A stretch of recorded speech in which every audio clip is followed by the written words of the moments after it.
kanina sa Philippine Star, tapos GMA, ABS, UNTV.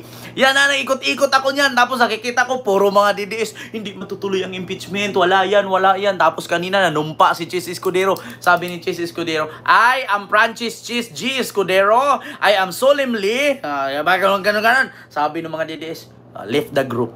Wala na, nawala yung mga DDS sa comment section. So ito mga kababayan, ito yung sunod nating pag-uusapan. Ito bukod dito mga kababayan, habang na-busy ang tao sa impeachment na usapan or usapin, ito, bigyan ko kayo ng clue. Alam nyo ba, nung Semana Santa, may nakarating sa aking chismis. Huwag yung paniwalaan chismis lang. Na di umano, ang ICC at ang Interpol ay nasa Pilipinas na. Bakit nga ba sa pinakauna sa kasaysayan ng Pilipinas, ang Chief of PNP sumali at bumisita sa Commission on Human Rights? Ito na. Bakit nga ba? Kauna-unahan sa kasaysayan ng Pilipinas na ang mismong Chief of PNP na si Nicolas Torre III, bumisita at dumalo sa isang flag ceremony sa Commission on Human Rights. Eto na. Bakit nga? Ano ba itong ibig sabihin nito? May kabuluhan ba ito? May kahulugan ba ito? May pahiwatig ba ito? Pakinggan ninyo sa balita. May ads lang Questionable ito. Matapos pangunahan ang kanyang unang flag raising ceremony bilang hepe ng Philippine National Police, dumalo rin si General Nicolas Torre III sa flag raising ng Commission on Human Rights. Nagpapatrol naman live mula Quezon City si Christopher Tizon. Magandang umaga, Christopher. Ano nang balita dyan? Magandang umaga, Stanley. Makasaysayan at makabuluhan. Ganyan. Rinig nyo? Sabi ng reporter, makasaysayan at makabuluhan. Ma'am Gracious Grace, hello po. At sa Sira Force o si Risa Force, bigyan lang shout out po. Makasaysayan at makabuluhan. Bakit nga ba? Tuloy natin. Turing ng Commission on Human Rights ang pagbisita ngayong umaga ni PNP Chief Police General Nicolas D. Torre III dito sa compound ng CHR sa liwasang Diokno sa may Diliman, Quezon City bilang pangunahing panauhing pandangal at tagapagsalita sa kanilang flag raising ceremony ngayong Lunes ng umaga. Ayon kay CHR Commissioner Attorney Beda Epres, ang pagdating ni Torre ay isang malaking hakbang na nagpapakita ng pakikiisa ng pulisya sa pagkamit ng karapatang pantao o human rights. Rinig ninyo? Ang pakikipagpunta or pagbisita ni General Torre sa human rights ay malaking kabuluhan at nagpapahiwatig na pakikipagkaisa ng PNP sa pagkamit ng human rights. Ngayon, mga kababayan, ano nga bang ibig sabihin ng Commission on Human Rights noon? Marami po kasing pinatay nung panahon ni Digong. Sa madaling salita, yung Commission on Human Rights, binigyan lang ni Digong ng 20 pesos budget. Sa buong taon. 20 pesos lang binigay ni Digong na budget para hindi sila makapag-imbestiga, hindi sila makagalaw, at wala silang maasikaso na yung patay dito, hindi nila ma-check up. Yung patay doon, hindi nila malaman. Yung binaril doon, hindi nila kasi walang budget. Di ba? Ngayon, mga kababayan, ito na naman si Elina Capistrano, fake pinakita na mga video. Alam mo, Elina Capistrano, sa totoo lang, mas peke ka. Bakit? Mamamatay ka na lang, bobo ka pa rin. Alam mo, sa totoo lang, Elina Capistrano, kung ikaw ay isa sa supporter ni Sara at isa ka miyembro ng DDS, yan bang ipamana mo sa anak mo? Yung kabubuhan? Mamatay ka na lang, kabubuhan mo pa rin ang ipamana mo. Mawa ka naman sa anak mo. Walang future ang anak mo. Ang ibig sabihin dito mga kababayan, kaya nakipagkaisa ang PNP or police sa human rights kasi gusto ng PNP at ng police na makamit ang hustisya sa mga nakaraang extrajudicial killings. Diba? Sa panahon ni Digong, 20 pesos lang ang binigay niyang budget ng Commission on Human Rights. Tapos ngayon, question niya kung bakit malaki ang budget sa BICAM. Totoo yan, ha? Okay, pakita ko sa inyo, ha? CHR budget. Para makita ninyo, ha, mga kababayan. On Duterte, wait lang. Duterte term. Ito, ha? Executive Order number 163, which was issued in 1987 of May 5, is invalid. Because at that time, Mrs. Cory Aquino, the President of the Philippines, already lost her legislative power. Sir Speaker, Your Honor, how can we appropriate budget to an agency which has not been validly created? I move that we should assign a 1,000 peso budget to the CHR. So, Mr. Speaker. 1,000 pesos nga lang. Kay Marcoleta. Kay Digo nga, 20 lang. Di ba? Before any motion, Your Honor, Mr. Speaker, on behalf of the let me clarify. we Let me second the clarify motion first. of the Ganon pala. Pasensya po, Ma'am Elina Capistrano. Minsan kasi, Ma'am Elina, nabasa, actually yung comment niyo lahat, binabasa ko po talaga. Kahit hindi ko yan sinasalita, nababasa at nakikita ko. Pasensya na po kayo. gentleman from the party list wants a gift. So, Objection, Mr. Speaker. and may we explain our objection, please? No, before that, Your Honor, let me Mr. Speaker, Let me, parliamentary status is that the Honorable Marcoleta has proposed a motion. We have seconded it. There is an objection. We object. Now we divide the House. So that is our parliamentary status. May we explain our objection? be given a chance to explain our position. Mr. Speaker, I move that the Honorable Is to remove the budget. gentleman from Caloocan. Mr. Speaker, I have the floor. Leader, what is the parliamentary status? Our parliamentary status is that the Honorable Marcoleta has made a motion duly seconded by the majority floor leader. It has been opposed by the gentleman from Caloocan. And we continue to oppose it. I move that we divide the House. Mr. but Speaker, before that, Mr. I move that, Mr. Speaker, I have the floor. We divide the House. Divide the House. May we explain our objection because Tignan nyo, nagkagulo sila. Hindi nila binigyan ng budget ang CHR. Yun ang totoo, mga kababayan. 1,000 pesos nga lang inoper ni Marcoleta, kay Digong 20 pesos lang. 'Di ba? Kaya ngayon, mga kababayan, kung bakit nandoon si General Torre. Sa naging talumpati ni Torre, binigyan din niya ang trabaho ng mga pulis. Ito ang hulihin ang mga kriminal para mabawasan ang kriminalidad sa bansa. Sabi ni Torre, unahin ang pag-aresto at isinod na lamang ang papel o warrant of arrest para agad madakip Ma'am Lori at Capili, hello mapanagot po. ang may sala. Binigyan din niya na grave offense ng mga pulis ang hindi pag-aresto o yung failure to arrest. Stanley, ngayon wala na mga tao dito dahil katatapos nga lang ng programa kung saan nga naging guest of honor at guest speaker itong si PNP Chief General Torre. At ayon nga sa kumpirmasyon ng CHR, ito yung first ever na pagbisita ng isang PNP Chief dito mismo sa Commission on Human Rights. Tinanong natin kanina si General Torre kung meron ba silang memorandum of agreement doon naman sa mga kaso o human rights cases na sangkot yung mga pulis. Ang sabi niya, patuloy na ang fine-tuning nila ng CHR doon sa MOA na yon o doon sa memorandum of agreement regarding doon sa mga human rights cases na sangkot o involve yung policeman. At once na May nag-comment, mga kababayan. Sabi ni John Reed Ilaran, una aresto bago warrant. Buti nga yan, John Reed, inaresto lang eh. Kay Digo nga dati, walang warrant-warrant, pinatay agad, nag-react ka. Alam mo, sa totoo lang minsan mga DDS bago kayo mag-comment sa aking live, make sure na hindi ko kayo masagot. Ma'am Lucy Vargas TV, hello po. Ma'am Sweet Dali Babes Castro, hello po. At kay Sweetie Pink 7 Frontliner, hello po.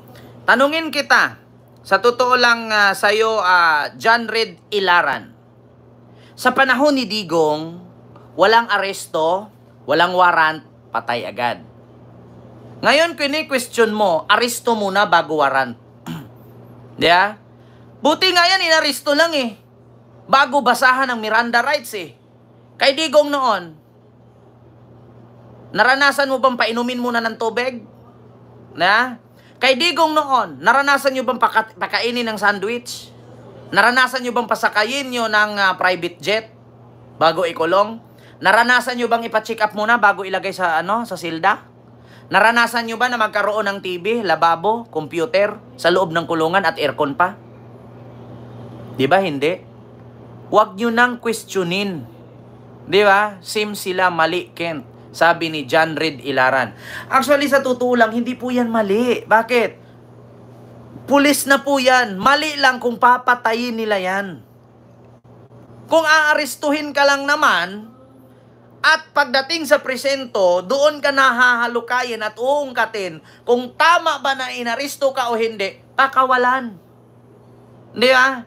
Hindi sana magwawala ang isang attorney Claire Castro kung hindi nangyari yan noon. Ngayon, kini-question ninyo. Actually, sir, anong pangalan nito? John Red Ilaran. Tanong ko lang. Bakit ngayon kini-question ninyo yung mga ganyang programa ni General Torre? Pinay in Europe, Miguel, shoutout po ma'am, and maraming salamat po sa yung super sticker. Thank you so much po.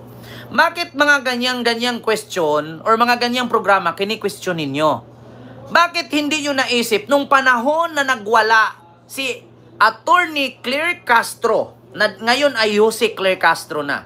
Di ba inaresto yung kanyang kliyente na wala din namang warrant? Di ba? Oh. Naalala nyo si Attorney Claire Castro nagwawala? Inaresto ang kanyang kliyente na walang warrant. Pero noong inaresto, hindi naman pinatay Hindi naman binugbog. Pinakawalan. Di ba? At least, inaresto lang at doon pagdating sa presento, doon na siya tatanungin. Doon na siya questionin. Hindi katulad sa panahon ni Digong, na walang question, walang ari-aresto, tumba agad. Diba? Ngayon nakikita ninyo. Ngayon nasisilip ninyo. Bakit nung panahon na nagwala si Attorney Claire Castro sa presinto na inaresto ang kanyang kliyente na walang warrant, hindi nyo pinuna sinong pulis nun? Sinong presidente nun? Di ba panahon ni Digong yon? Bakit magwawala si Attorney Claire Castro kung may warrant ang kanyang kliyente? Di ba? Yun ang katotohanan.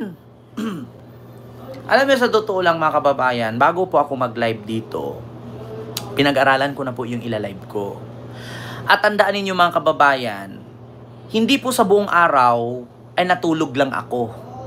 Lahat ng makikita kong balita at lahat ng napasok sa utak ko, hindi ko makakalimutan yan. Maliban na lang kung ako mauntog at ma-amnesia. Nung panahon nga ni Attorney Claire Castro, nagwawala siya sa presinto, di ba? Bakit inaresto ang kanyang kliyente na wala namang warrant? Bakit nun hindi nyo pinuna yon? Yung nang aresto na pulis. At bakit ngayon na mismo pina-implement ni General Torre na arestuhin muna bago basahan ng warrant kung may warrant? Bakit? Sa panahon ba ni Digong, question ba ninyo? Sa panahon ba ni Digong, question ba ninyo? May nakita ba kayong inaresto? Anong silbi nung rehab facility na 6 na building na pinatayo ni Digong, wala namang naka-rehab nakalagay kasi lahat patay. Di ba nasa build yan? 6 na building ng rehab facility na merong lawak na 5 ektarya na lupain na tinayuan ng rehab facility. Anong ilalagay ni Digong doon nga? Wala namang naaresto at lahat natumba agad. Ba't hindi na lang niya ginawang morgue yun? Nagpatayo pa ang putang ina ng rehab kung pinapatay lang din naman ang kanyang i-rehab. Ba't hindi na lang morgue? Di ba?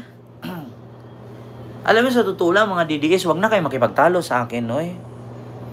Maawa naman kayo.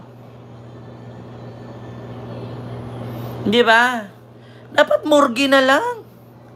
Gusto nyo makita sa build ni Digong?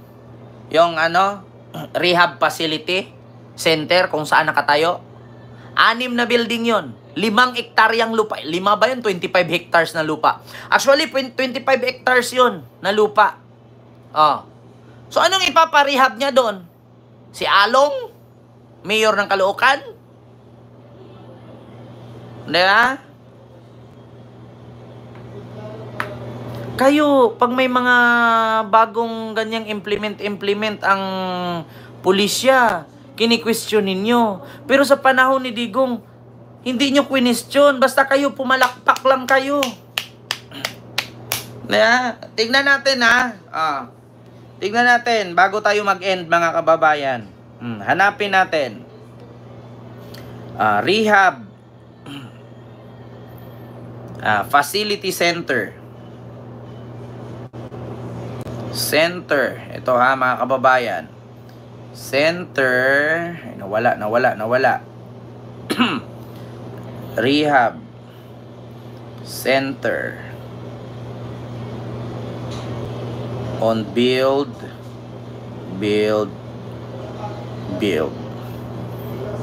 Yeah. Ito.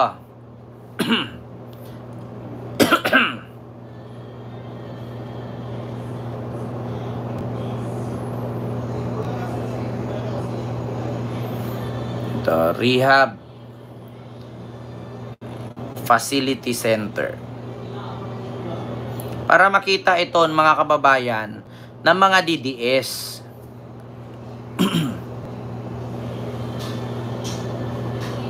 Kasi mahirap kasi yung puna tayo ng puna tapos, di ba? Ito ha, mga kababayan. Ayan build. Basahin ko lang ha. The Build program, which was a major infrastructure initiative of the Department of Duterte administration, did include rehabilitation facilities within its scope of project, while the project focused on a wide range of infrastructure including roads, railways, airports, and public transportation. Specifically, the revised list of flagship project under the Build is expand. Ito na mga kababayan. Ito 30 nga rehabilitation Ito. Tayin ninyo ha. Wait lang. Ito, government muna. Loading. Duterte inaugurates. Mega. Ayan Mega Drug Rehabilitation Center on 2016, November 30. Ayan. Basahin natin.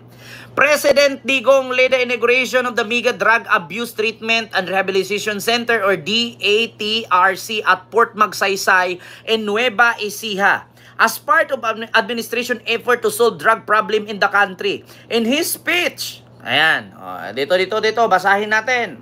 Kung ilang hektarya ito. Ito. Rehabilitation Center, Port Magsaysay, a military camp that occupies land area hectares divided by 4 zones. It has a total construction of 60,000 square meters with 172 buildings. Kita nyo? Mga kababayan? 60,000 square meter. Divided of 172 buildings unit. Diba? Ngayon, tatanungin ko kayo, saan at sino ang patutulugin ni Digong dito? Ito, Duterte meanwhile think Chinese philanthropist Huang Rulon who donated the first large-scale drug rehabilitation center in the country which can accommodate 10,000 drug addicts. Ayan Ayan mga kababayan, basahin ninyo. 60,000 square meters, 172. Ayan building units. Di ba? Kaya sabi ko kanina, correct me if I'm wrong, kung 5 or 25 hectares o 6 hectares. 172 units. 10,000 ka-adik ang pwedeng ilagay. Nagkakahalaga ng 1.4 billion. Nasaan yung 10,000 kung lahat yun patay? Di ba? Alam nyo na, mga kababayan, di ba? Magaling kasi tayo. Magaling kasi tayo mag-research. Ngayon, sasabihin naman mga DDS to, build yan! Tanga, hindi pera ng Pinoy yan. Dinunit ng Chinese yan. Baka nga, pinaripand pa ni Digong sa pera ng inutang niya yan eh. Tanong ko lang mga kababayan, ito ay dinunit ng isang philanthropist na Chinese. Philanthropist na Chinese nagdonate 1.4 billion. Baka ang tanong, yung 1.4 billion, ipinarefund pa ni Digong at nabulsa na niya. Bakit? Donated yun eh. Pwede naman niyang ipaano yun, ipa-refund niya eh. Ipa-liquidate niya yun. At sabihin, pera ng bayan yun ha, pero donate pala. Hindi, nagtatanong lang, donate ba talaga? Or baka ipina-refund pa niya?